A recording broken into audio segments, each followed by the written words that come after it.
మన జీవితం అండి దేవునికి ఇచ్చేస్తున్నామంటే బలి ఇచ్చేసాం. నేను సజీవ యాగముగా మీ శరీరంలో దేవునికి అర్పించుకోడండి. అదే పౌలు అన్నాడు, ఇక నువ్వు జీవించేవాడు నేను కాదు, నా జీవితం దేవునిది. అట్లా నిర్ణయం తీసుకోండి, అద్భుతం జీవితంలో చూస్తారు. అంతేకాదు దేవుడికి ఇచ్చింది ఏది పోదండి. బైబిల్లో ఇస్సాకు అనే యవనస్తుని చూస్తున్నాం. లేక పుట్టాడు వాగ్దాన పుత్రుడిగా. అతడు ఎంతగా ఆశీర్వదించబడ్డాడంటే అన్యుల దేశంలో కరువు కాలంలో విత్తనం వేసి ఎంత పంట కోసాడు? ఎంతండి? 30 అతల 100 అంతలు పంట కోసాడు. 100%. దేవుడు అతనికి తోడై ఉన్నాడు కాబట్టి అతడు ఆశీర్వదించబడ్డాడు. అతడు మిక్కిలి గొప్పవాడు వరకు దేవుడు అతనిని, ఇవాళ చాలా మంది కొంచెం గొప్పతనం వస్తే ఆగిపోతున్నారు. Don't stop there.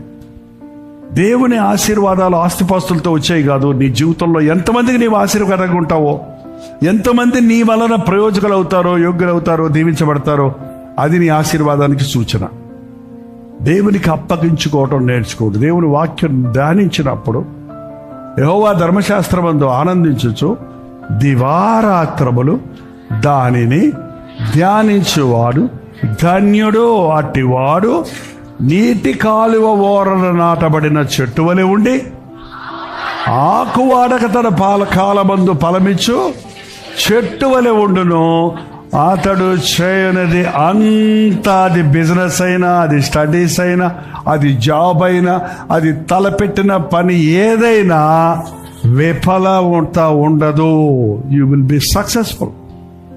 ఆ సక్సెస్ కోసమే మనుషుడు ప్రయత్నాలు చేస్తున్నాడు. దేవుడు ఆశీర్వదిస్తే అది ఎన్నడన్నిటికీ ఆశీర్వాదం. నీ సక్సెస్ నీ స్టడీస్ని బట్టో, నీ స్టేటస్ని బట్టో రాదండి. ఎంత గొప్ప మేధావులు కూడా ఓడిపోయిన స్థితులు చూస్తున్నాం మనం. ఏదో సాధించామనుకున్నాడు, చివరికి నేనేం సాధించలేకపోయాడు కన్ఫెస్ చేయటం, ఒప్పుకోవటం చూస్తున్నాం. కాబట్టి నిజమైన దీవెన నీ జీవితంలో జరగాల, అది అడుగుతున్నాడండి దేవుడు. నీ అండ చూస్తున్నాడు ఆయన. దేవునికి మన ప్రారంభము తెలుసు, మన అంతము తెలుసు. అది నువ్వు తెలుసుకోగలిగితే, if you catch up, then you will be blessed. Hallelujah.